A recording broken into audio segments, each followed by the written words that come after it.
Humiling si detained former President Rodrigo Duterte na payagan siyang hindi na muna dumalo sa nakatakdang pagdinig ng International Criminal Court Appeals Chamber sa April 22 kaugnay ng kanyang kaso sa drug war.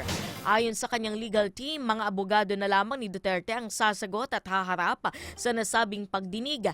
Hindi naman nilahad ang tiyak na dahilan ng kanyang kahilingan.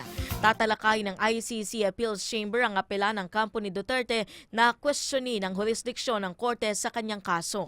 Nauna nang ibinasura ng ICC Pre-Trial Chamber ang katulad na hamon habang iginiit ng panig ni Duterte na wala ng saklaw ang ICC matapos umalis ang Pilipinas sa Rome Statute noong 2019.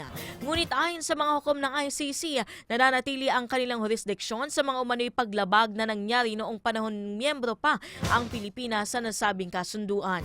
Mahigit isang taon nang nakadetine sa The Hague si Duterte habang hinaharap ang mga kasong crimes against humanity na kaugnay ng kanyang kampanya kontra droga.